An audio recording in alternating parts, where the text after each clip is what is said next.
एक गांव में एक सिर कटे भूत का आतंक था। वह भूत रात होने पर अपने धड़ की तलाश में गांव में निकलता था। गांव वाले उससे बहुत डरते थे। उसे जो भी इंसान मिलता वह उसे काटने के लिए उसका पीछा करता था। अरे भागो रे, आज का तो दिन ही बुरा है। अगर इसने मुझे काट लिया तो 14 टीके लगवाने पड़ेंगे। भागो रे भागो। अरे गांव वालों, कोई तो मुझे बचाओ, मेरे पीछे सर कटा भूत पड़ गया है। हे भगवान, मेरी रक्षा करो। फिर वह भागता भागता किसी के दरवाजे पर पहुंचता है। अरे खोलो, अरे दरवाजा खोलो, मेरे पीछे सर कटा भूत पड़ा है, मेरी मदद करो। अरे दरवाजा खोलो। अरे कौन है? रुको रुको, आ रही हूँ। इतनी रात गए कौन आ गया?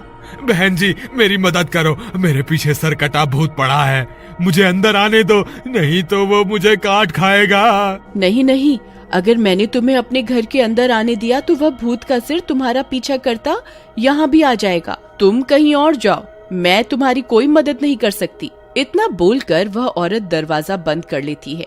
अरे मर गए रे, अब क्या करूँ, कहाँ जाऊँ? उतने में वह सर वहाँ पहुँच जाता है। अब मुझसे बच के कहाँ जाओगे? मैं बहुत दिनों से भूखा हूँ।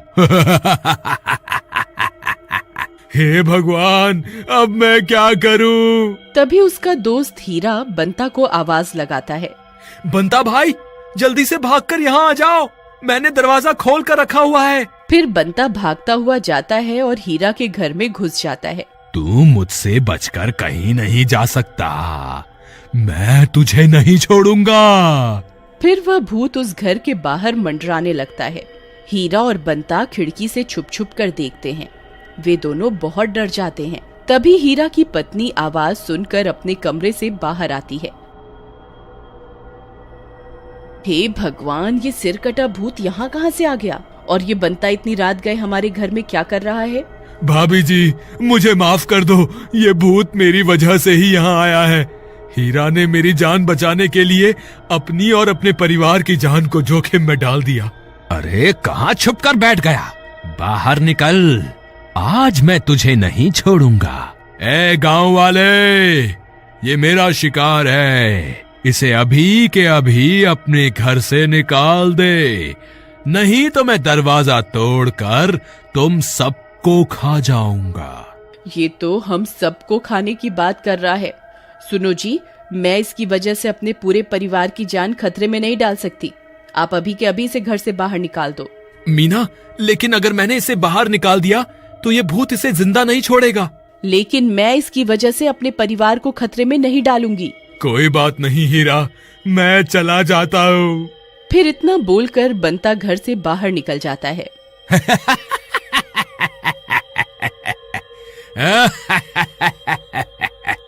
अब मुझसे बचकर कहाँ जाएगा? भूत जी, मुझे माफ कर दो, अभी तो मेरी शादी भी नहीं हुई, अभी मेरी मरने की उम्र थोड़े ना है, मुझ पर कृपा करो और मुझे जाने दो। आप जो कहोगे मैं करूँगा, बस मेरी जान बख्श दो। मैं तुझे एक ही शर्त पर छोड़ूंगा, तुझे मेरा धड़ ढूंढ कर लाना होगा। तेरे पास 2 दिनों का वक्त है, अगर तू नाकाम रहा तो मैं तुझे कच्चा खा जाऊंगा। ठीक है, मुझे मंजूर है। फिर वह सर वहाँ से चला जाता है। हीरा सारी बातें सुन रहा होता है।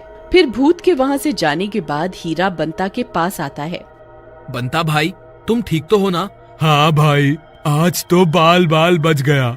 लेकिन बंता भाई, तुम उसका धड़ कहाँ से ढूंढ कर लाओगे? पता नहीं भाई, मैंने तो बस आज अपनी जान बचाने के लिए उससे झूठा वादा कर दिया। लेकिन 2 दिनों के बाद उसे क्या जवाब दोगे? हीरा भाई, तुम्हें मेरी मदद करनी होगी। हमें कोई ना कोई तरकीब निकालनी पड़ेगी जिससे मेरी जान भी बच जाए और गांव वालों को इस सरकटे भूत से छुटकारा भी मिल जाए। ठीक है, अब रात बहुत हो गई है, तुम घर जाओ, हम कल सुबह होने पर गांव वालों से मदद मांगने जाएंगे। फिर वे दोनों अपने घर की ओर चले जाते हैं। अगले दिन सुबह होने पर वे दोनों गांव वालों के पास मदद मांगने जाते हैं। अरे सुरेश भाई, मैं बहुत बड़ी मुश्किल में फंस गया हूँ, कल रात को सरकटे भूत ने मुझ पर हमला कर दिया था, लेकिन किसी तरह मैंने अपनी जान तो बचा ली। लेकिन उसने मुझे 2 दिनों में अपना धड़ ढूंढने को कहा है। अब अगर मैंने उसका धड़ नहीं ढूंढा तो वो मुझे मारकर खा जाएगा। कृपा करके मेरी मदद करो। ये तो बहुत अच्छी बात है। वह तुम्हें मारकर तुम्हारा धड़ इस्तेमाल कर सकता है और हमें उससे छुटकारा भी मिल जाएगा। तेरा नाश मिटे। हीरा भाई, ये तो मुझे मरने के लिए बोल रहा है। जब 2 दिन बाद वो सरकटा भूत मेरे पास आएगा ना, तो उसे तेरे घर ले आऊंगा और कहूंगा यही तुम्हारा धड़ है। अरे नहीं नहीं बंता भाई, ऐसा मत करना। मैं तो सिर्फ मजाक कर रहा था। हमें माफ कर दो, हम तुम्हारी कोई मदद नहीं कर पाएंगे। इसी तरह पूरा दिन बीत जाता है। फिर अगला दिन होने पर हीरा भाई, हमारे पास आज रात तक का वक्त है। रात होते ही वह सरकटा भूत मेरे पीछे पड़ जाएगा। मुझे कोई तरकीब बताओ, मैं उसका धड़ कहां से लाऊं? तुम घबराओ नहीं, मेरे पास एक तरकीब है।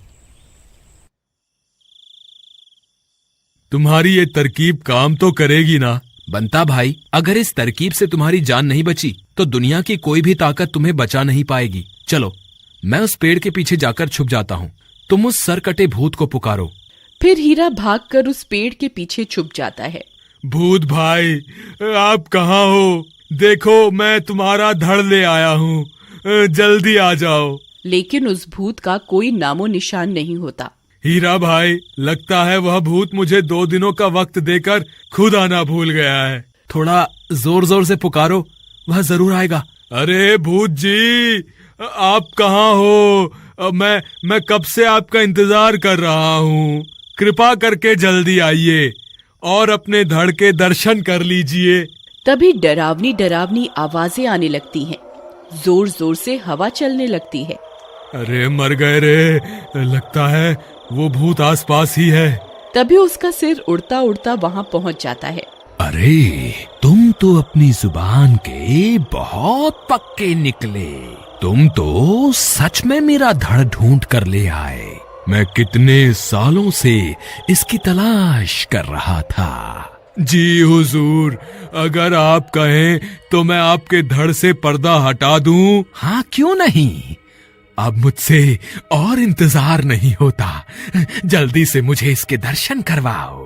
फिर बंता कपड़ा हटाता है। भूत चौंक जाता है। अरे ये क्या किया?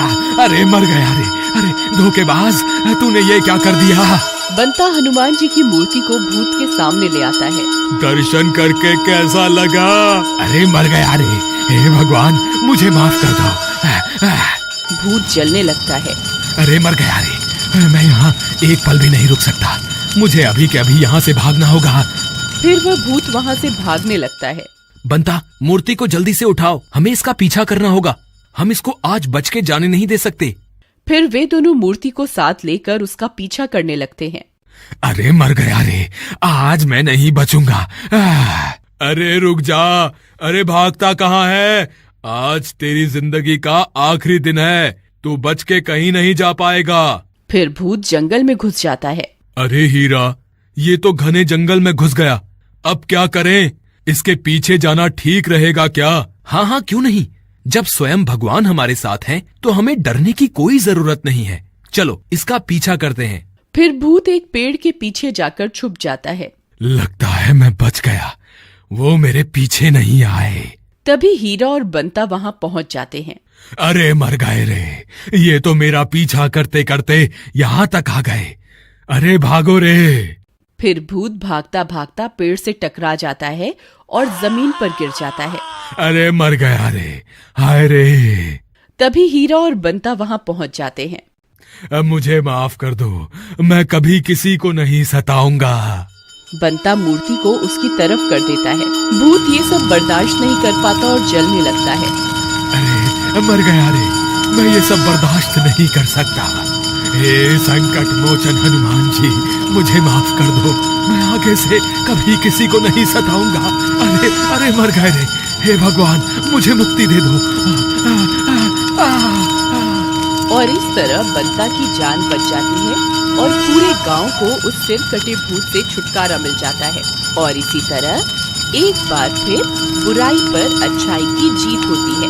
बोलो संकट मोचन हनुमान जी की जय।